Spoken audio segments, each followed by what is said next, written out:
이 굉장히 의미 있는 이 말들이에요. 굉장히 의미 있는 말들인데요. 사람들이 보면은 굉장히 이 말씀을 가지고 묵상을 잘 해야 되는데 소홀히 하는 사람들이 굉장히 많다 이거예요. 자, 거기에 그 22절을 다시 보면은 가난한 자에게서 빼앗지 말라 이는 그가 가난하기 때문이라. 고난받는 자를 성문에서 억압하지 말라 그랬어요. 너무나도 고난받는 자들을 억압하면은 하나님께서 그 고난받는 자들의 부르짖음에 경청하시고 응답하신다고 그랬어요. 그러면 엄청난 일이 벌어지는 것이에요. 굉장히 엄청난 일이 벌어지게 된다 이것이요. 자, 그렇게 되면은 가난한 사람을 억압하고 고난받는 사람들을 굉장히 괴롭히면은 하나님께서 직접 관여하시는 거예요. 억압받고 고난받는 자 앞에서 가난한 자 앞에서 이제 하나님께서 대신 억압하는 자를 대적하시는 거예요. 자, 큰 환난 기간에도 이런 말이 나와 있어요. 야고보서 5장을 잠깐 보겠습니다. 여기서 1절부터 봐요. 이제 오라 너희 부자들이여 너희에게 닥칠 재난으로 인해 울고 통곡하라. 너희의 재물을 썩었고 너희의 의복은 좀먹었으며 너희의 금과 은은 녹이 슬었으니 이것들의 녹이 너희에게 증거가 되어 불같이 너희 살을 먹으리라. 너희가 마지막 날들을 위한 재물을 쌓았도다. 보라 너희 밭에서 추수한 일꾼들에게 속임수로 주지 않은 품삯이 소리 지르며 추수꾼들의 울부짖음이 만근히 주의 길에 들렸느니라. 너희는 땅에서 쾌락 가운데 살며 방탕하였도다. 너희가 살육의 날처럼 너희 마음을 살찌가했도다. 너희가 그 의인을 정죄하고 죽였으나 그분은 너희에게 대항하지 아니하시느니라 그랬습니다. 그래서 이 큰 환난 기간에 조차도 부자가 가난한 자를 수탈하고 그러면은 하나님께서 들으시고 응답하셔요. 그러니까는 하나님께서 들으시고 응답하시면은 보통 문제가 발생하는 것이 아니에요. 문제가 아주 심각하다 이것이. 자, 그래서 굉장히 아주 심각한 문제가 발생하게 돼 있어요.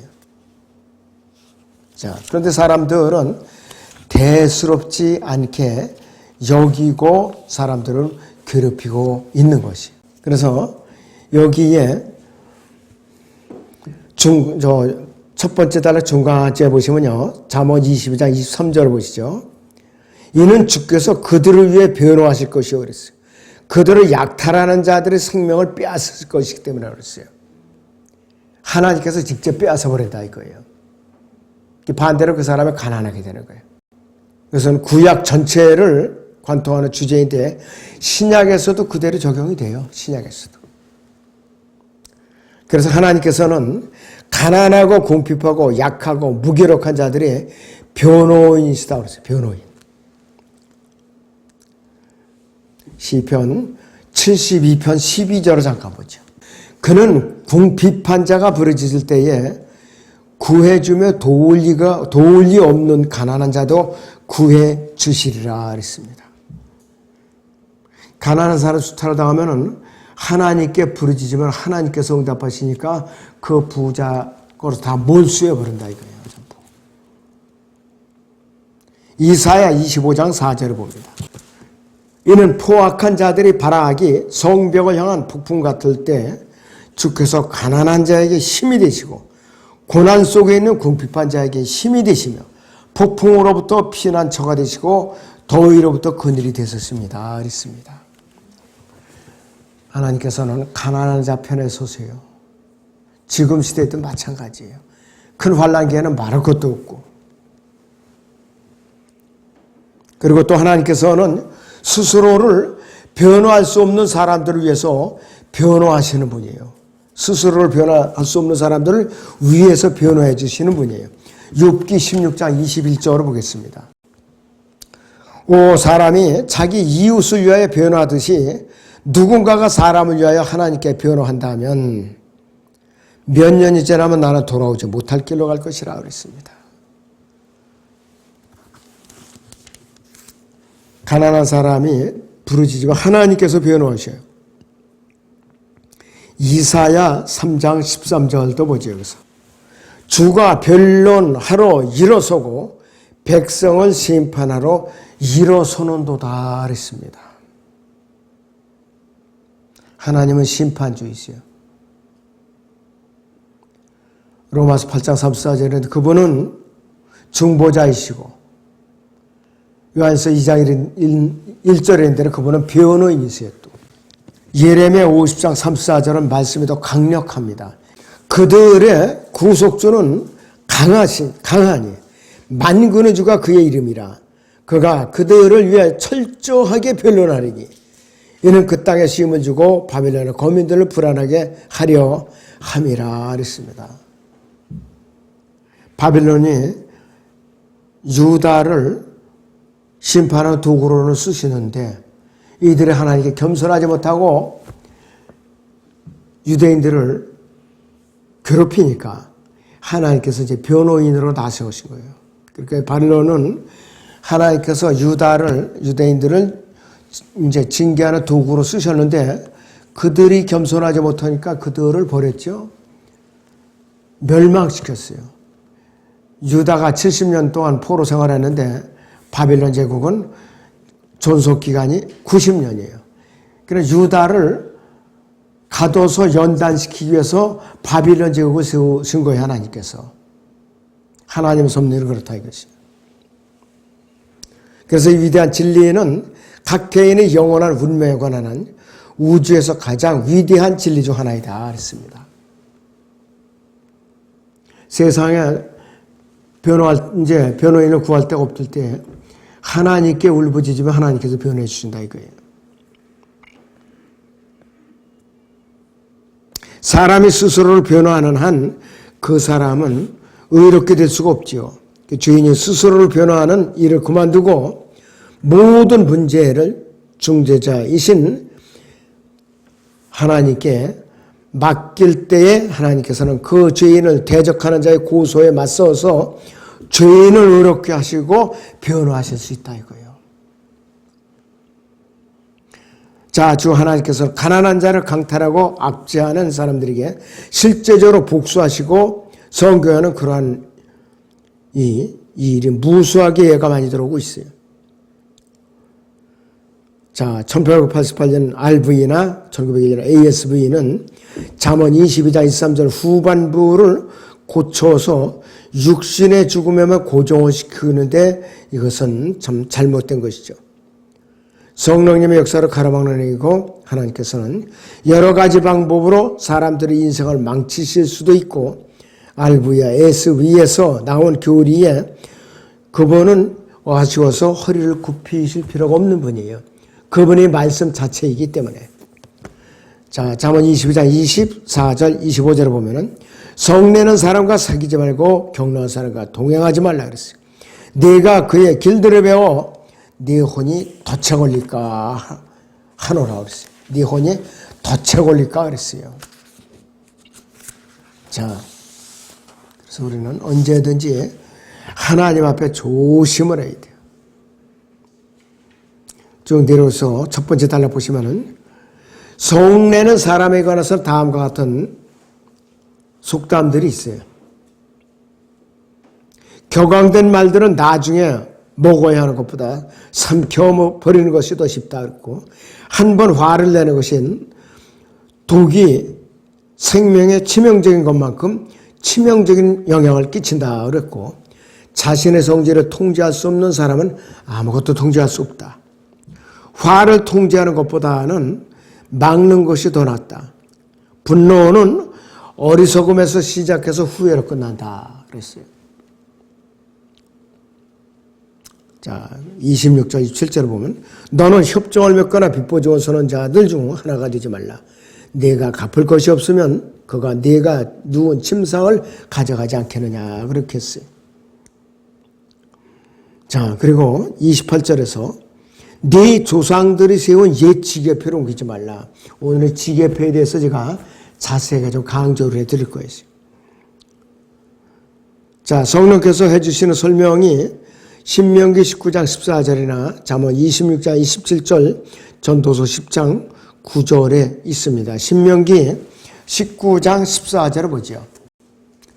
너는 주 너희 하나님께서 차지하라고 내게 주시는 그 땅에서 유업으로 받은 내 유업에서 옛날 조상이 정해놓은 내 이웃이 지게표로 옮기지 말지니라. 함부로 남의 땅을 침범해갖고 점령을 하지 말라는 것이에요. 12지파 사이에서도. 자, 그런데요.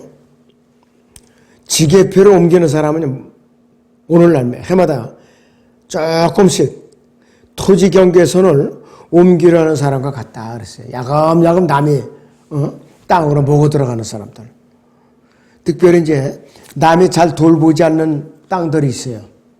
그것은 거기서 오랫동안 농사를 짓거나 임야 같은 경우에 그 원소유주가 아닌데 조금 먹어 들어가는 거예요. 남의 땅을. 그래갖고 나중에는 20년이 넘어가면은 슬그머니 연락이 안 된다는 핑계로 자기가 등기를 내버려요. 지게표로 옮기는 거 아니라 아예 강탈을 하는 거죠.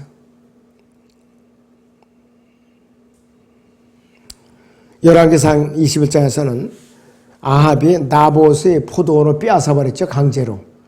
나봇이 내가 너에게 값을 주고 사든지 팔든지 그렇지 않으면 더 좋은 땅으로 바꾸자. 그랬더니 나봇이 거절을 했죠. 그래서 죽여버렸어요. 그 안에 이세벨이 거짓 증인을 세워갖고 성문에 세워가지고 돌로 쳐서 죽게 만들고 아합에게 준 거예요. 그 땅을 갖다. 포도원을 주었어요. 왜냐하면은 옛날 자기 조상에서 물려받은 땅이기 때문에 마음대로 사거나 팔 수 없는 땅이었었어요. 결국은 아합은 비참하게 죽고 말았죠. 이세벨도 비참하게 죽고 말았죠.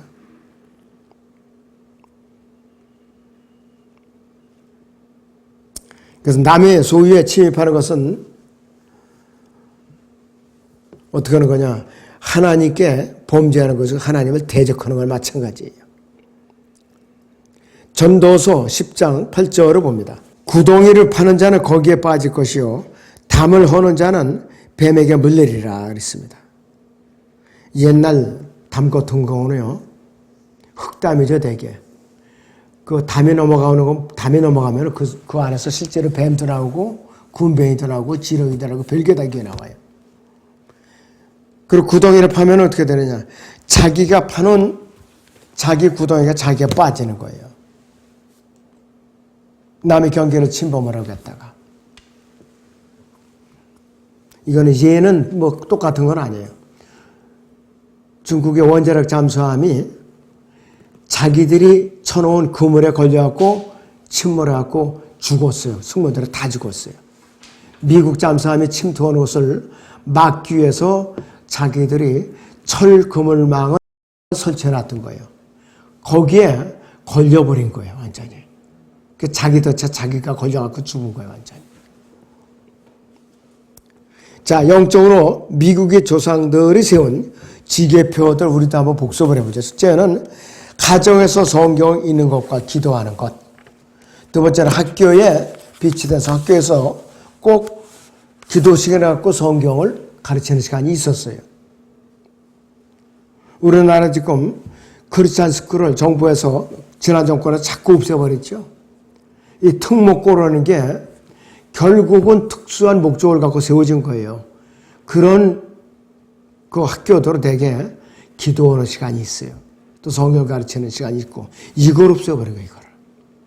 그 다음에 세 번째는 필요하면 학생들을 때릴 수 있는 남자 선생님들. 자, 그러니까 휘처리질을 할 수 있는 남자 선생님들. 여자 선생들은 남자 선생님들이요. 그전에는 저도 초등학교 때 담임 선생님이 뭐 잘못해 숙제 같은 거 안 하려면 손바닥 벌려갖고 너 몇 대 맞춰야 돼. 학생들 보면서 이렇게 휘처리다 때렸어요. 실제적으로. 그리고 또 아주 또 너무 귀시오면은 종아리 걷어갖고 밑에 때리고. 그래도 집에 가서 끽소리도 못했어요. 이래 부모님이 데려다 야단을 쳤어요. 네가 오죽 잘못했으면 맞았나 이거예요. 응? 그래서 선생님한테 넌 더 맞아야 돼. 부모가 이랬는데 지금은 정반대죠. 때렸다는 학교 쫓아가서 난리를 치고 그런다 이거예요. 선생님이 징계받고. 네 번째는 숙녀 앞에서 욕을 하지 않는 것. 지금은 뭐 일상에 욕하는 거예요. 다섯 번째는 읽기와 쓰기와 산수를 절대적으로 필수적인 것으로 생각함. 그래서 수학을 안 가르치면 안 돼요, 나라가. 과학의 기초를 할 수가 없어요. 그다음 여섯 번째는 한 번도 본 적이 없는 긴 영어 단어를 분석하는데 라틴어 지식, 때로는 그리스어 지식이 필수적인 것으로 간주된다. 이 영어 단어가 근원이 어디냐, 이거를 알기 위해서 그런 거예요. 그 다음에 일곱 번째는 교육을 받는 동안은 대학에서 여자들과 남자들을 분리함. 남녀공학이 성경적으로 없었던 거예요, 처음에는. 그 다음에는 여덟 번째는 남자들은 이발소에만 가는 거. 미용원에 가갖고 그냥 머리를 닦는다든지 파마를 한다든지 이런 게 없었어요. 그 다음에 아홉 번째는 하늘왕국이죠. 하늘나라, 하늘왕국, 헤블리 킹덤. 자, 그리고 디모데 후서 이거 4장 18절이고, 이 고린도 후서 2장 4절에서는 낙원이라고 그랬죠. 파라다이스, 낙원. 이 하늘왕국과 지옥의 존재를 믿는 것.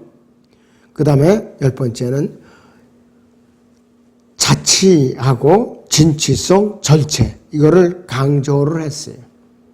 그 다음에 열한 번째는 하나님을 두려워하며 사는 것. 이것이 미국 국민의 전통에 있었어요. 근데 지금 이게 점점 무너져 가고 있어요. 우리나라는 뭐 말할 것도 없고요. 그리고 동성애 축제, 거리 설교, 거리 행진을 하는데 경찰이 보호해줘요, 지금 또. 대구시장이 이거를 막으려고 그랬다. 경찰한테 밀렸어요. 대구시 공무원을 500명을 동원해서 지정된 장소로 가라. 이 도로를 점령하고 상인들이 영업을 방해하지 말라고 하는데 경찰들이 동원해갖고 이걸 막고 밀어낸 것이에요. 세상이 이렇게 됐어요, 지금. 그리고 이러한 지계표가 다음 사항들로 대체되었다는 것은, 자, 박사학위 없어도 알 수 있다. 누구든지 알 수가 있다. 첫째는 불경건한 사람들과 인종들, 나라들, 종교들과 연합하는 거. 백인이 흑인과 결혼한다든지 이런 거. 그 다음에 또 종교들과 연합하는 것. 다른 종교와 이렇게 혼합되는 것. 우리나라도 이 짓 했죠. 기독교와 불교는 구원의 길은 하나다. 유명한 목사들이 그랬던 사람들이 죽었죠, 지금. 두 번째는 헤로인과 마리아나로 더욱 악화된 남녀공학의 성문제. 그 다음에 세 번째는 수십 개의 성경, 수십 개가 아니에요, 이건. 이단들마다 성경 하나씩 찍어내니까. 네 번째, 학교 내에서 기도가 없어지고 자위하는 방법에 대한 교육을 실시하고, 다섯 번째는 학교 내에서는 성경이 사라지고 엄마와 아빠가 개들이 하는 것처럼 아이를 갖는 방법에 대한 성교육을 실시하는 것. 여기에는 교사 학부형 협의회를 통해서 보건후생성 이사회에서 사용한 SIECUSE 시청각 자료와 팜플렛을 이제 사용하는 것이에요.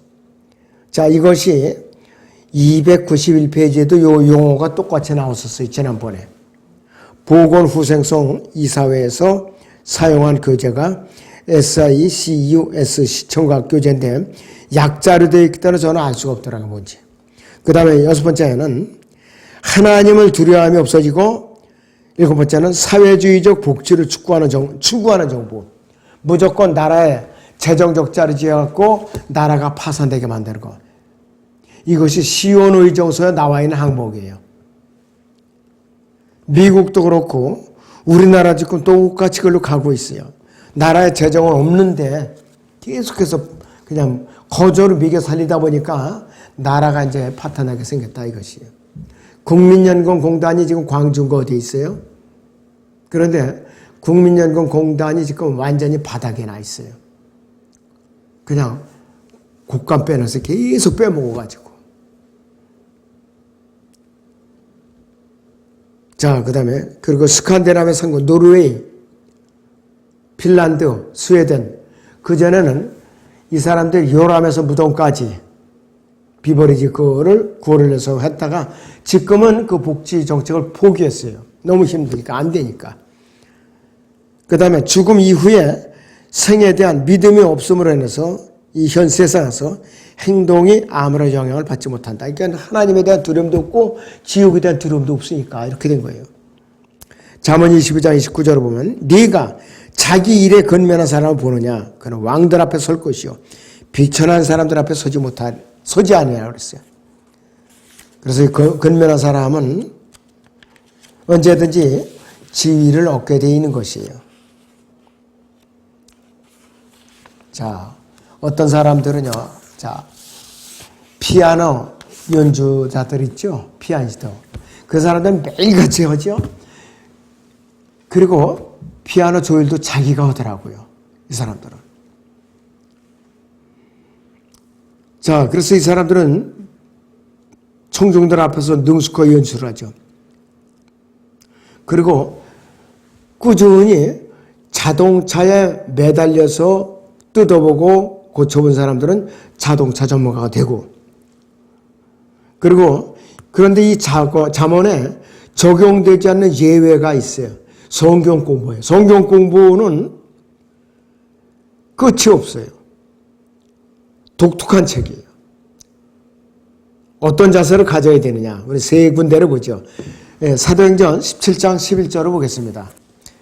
베레아 사람들은 데살로니가 사람들보다 더 고상하여서 전심으로 말씀을 받아들이고 전심으로 말씀을 받아들이고 그 말들이 그런가 하여 매일 성경을 상고함으로 그들 중에서 많은 사람이 믿었는데 헬라 장로 사회 부인들과 남자들도 적지 아니하더라 그랬습니다.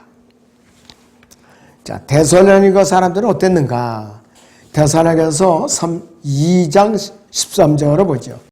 이로 인하여 우리가 하나님께 쉬지 않고 감사함은 너희가 우리에게 들은 바 하나님의 말씀을 받을 때에 사람들이 말로 받아들이지 않냐고 사실 그대로 하나님의 말씀으로 받았음이니 이 말씀을 믿는 너희 가운데서도 효과적으로 역사한다고 그랬어요. 효과적으로 역사한다고 그랬어요. 이들은 또 어떤 자세를 가졌는가? 데살로니가서 1장 9절에서 10절을 보겠습니다. 그들이 우리에 관하여 스스로 말하는 것은 우리가 어떤 방법으로 너희에게 들어갔으며 또 너희가 어떻게 우상으로부터 하나님께로 돌아서서 살아계시며 참되신 하나님을 섬기는지와 또 하나님께서 죽은 자들로부터 살리신 그분의 아들 즉 다가올 진노로부터 우리를 구해내신 예수께서 하늘로부터 오심을 기다린다는 것이니라 그랬습니다. 이런 자세로 믿음을 가졌던 거예요, 사람들은. 그러니까 말씀을 보는 자세가 됐죠.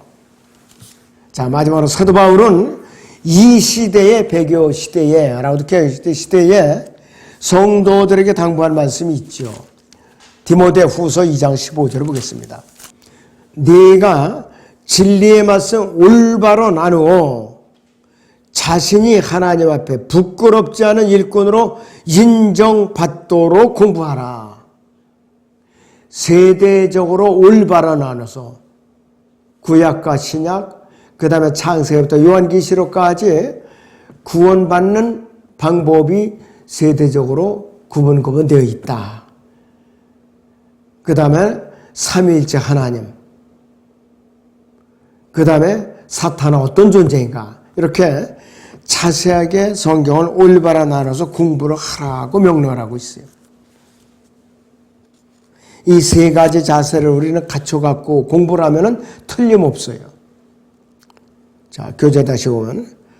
자, 세상에서 성경을 제외한 다른 모든 책을 공부하는 학생은 40년 동안 하루에 2시간씩 시간을 쓰면은 그 책의 내용을 완전히 습득할 수 있다. 그러나 불행히도 성경은 결코 정복할 수 없는 산봉우리라고 그랬어요. 성경을 읽고 공부하고 가르치는 이 일을 일생의 업으로 삼으면서도 성경의 가장 단순한 진리도 이해할 수 없었던 사람들도 있는 정도가 아니라 수두룩합니다. 수두룩해요. 저부터도 그래요. 저부터도. 근면한 사람은 내게 최정성까지 오르는데 비참한 사람은 어느 시대나 있는 하잘 것 없는 사람들이고 요셉은 이상적인 예표죠. 그는 술 맡은 자와 빵 굽는 자의 시중 드는 일을 옥중에서 졸업을 했죠. 그러고 나서 이제 왕을 섬기죠. 왕의 꿈을 해서 파라오의 꿈을 해석해 줬죠. 이집트의 총리가 됐어요. 그래서 자기 가족들, 가나안의 가족들을 큰 기근을 대비해서 이제 이 고센 땅으로 옮겨가지고서 저 자녀들까지 200만 대군을 이뤘어요. 200만 대군을. 그래갖고 출애굽을 한 것이요.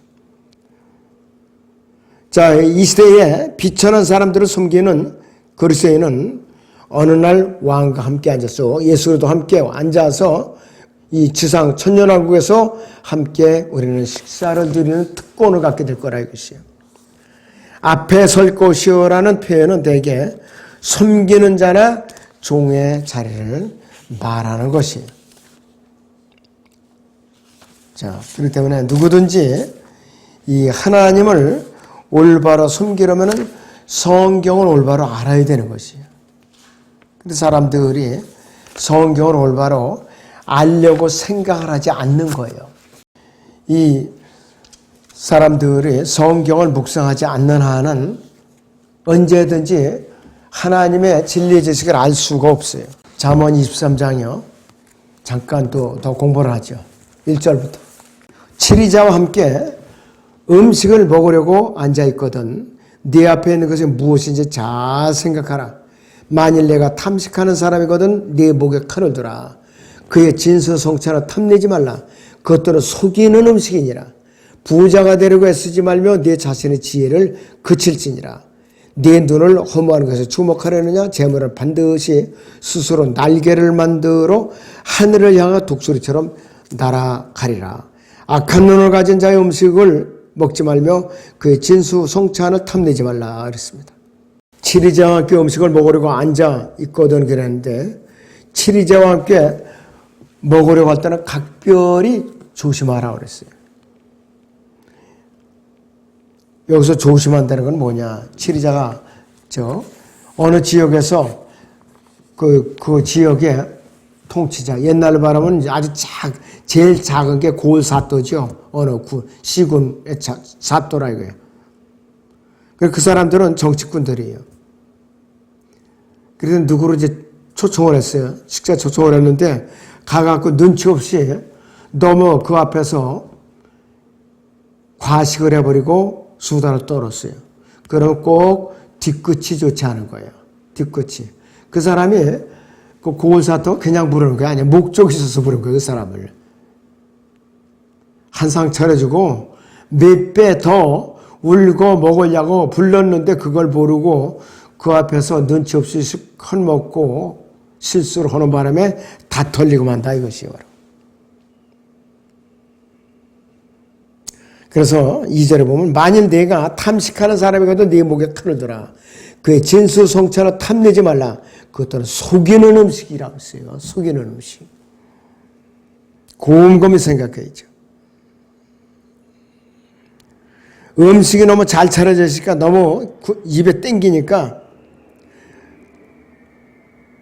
한 접시 이거 더 드시오. 한 접시 더 드시오. 그러니까 이 잠언 23장 7절을 보세요. 잠깐. 성경. 이는 그가 마음에 생각하는 대로 그도 그러한지요. 그가 네게 먹고 마시라고 할지라도 그의 마음은 너와 함께 있지 아니하니라 했어요. 네가 조금 먹은 것은 토하겠고 네 아름다운 말들도 잃어버리리라. 독약을 먹은 거나 똑같은 거예요. 이거는. 그래서 누구 어디 초대받았을 때는 이 사람이 아주 절친한 사이나 가족 친지적이 아니면은 누가 제3자가 불렀다 생각을 해보고 가야 돼요. 그리고 내가 가서 어떻게 상을 받을 것인가, 어떤 말을 꺼낼 것인가 생각을 하고 갈 필요가 있다 이거예요. 그래서 이 치리자는요 한 상 차려주고는 어떻게 되느냐? 꼭 약속을 맺죠, 언약을 맺죠. 올가미를 씌우는 거야 벌써 여기서 한 상 얻어먹고. 그러고 나서는 이제 거기에 덫에 걸려가지고서 약점이 잡히니까 어떻게 종로로 터게 되는 거예요. 이스라엘 백성도 큰 환란 때에 적그리스도와 이제 평화조약을 맺죠. 이사야 28장 15절입니다. 너희가 말하기를 우리가 사망과 더불어 언약을 맺었고 우리가 지역과 더불어 합의하였도다. 넘치는 재앙에 지나갈지라도 우리에게 임하지 못하리니 이는 우리가 거짓을 우리의 피난처로 삼았고 허위 아래 우리가 우리 자신을 숨겼음이라 하였도다 그랬습니다. 이 적그리스도가 아주 멋진 신사로 등장한단 말이에요. 이스라엘에게 협상하러 나타날 때는. 그런데 18절에 보니까 사망과 더불어 맺은 너희의 언약이 무효화되며 지옥과 한 너희의 합의가 서지 못하리니 넘치는 재앙이 지나가면 너희가 그것에 짓밟힘을 당하리라고 그랬어요. 그것이 다니엘 9장 27절에 나오는 거 아니야. 한 일의 중간쯤에 큰 환란 3년 반쯤에 일방적으로 언약을 파기하고 그때부터 이제 탄압하기 시작하는 거예요. 그럴 때는 대환란이 후 3년 반을 여기서 집중적으로 조명을 하는 거예요. 그래서 여러 가지 재앙들이 후 3년 반에 집중적으로 쏟아지는 거예요. 그래서 많은 특별히 고대에 많은 왕실의 연회에는 속이는 음식으로 차려졌다고 해요. 속이는 음식. 이 다니엘 5장 29절을 보죠. 연회하다가 죽은 사람이 있죠. 여기에 보면은요. 벨사살 왕이 이집트에서 예루살렘에서 성전에서 약탈해 온 이 하나님께 제사를 드리는데 사용된 성막 기구들, 그릇들로 술을 마시고 연회를 했던 거예요. 술을 마시고. 그러니까 25절부터 봅니다. 기록된 글은 이것이니 메네메네 테켈 우파르시니라. 그것의 해석은 이러하니 메네는 하나님께서 왕의 왕국을 헤아려서 그것을 끝내셨다 하며 테켈은 왕을 저울에 달았더니 부족함에 달았다 하며 페레스는 왕의 왕국이 나뉘어서 메대인들과 페르시안들에게 주어진다 하민이다 하더라. 그러자 벨사살이 명하였으니 그들이 다니엘에게 주홍색으로 옷 입히고 목에 금목걸이를 걸어주며 그에 관하여 선포하기를 그가 왕국의 셋째 지리자가 되어야 한다고 하였더라. 그날 밤 칼데아인들의 왕 벨사살이 죽임을 당하고 메디아인 다리오가 그 왕국을 취하니 약 62세였더라 그랬습니다. 자, 오늘은 여기서 마칩니다.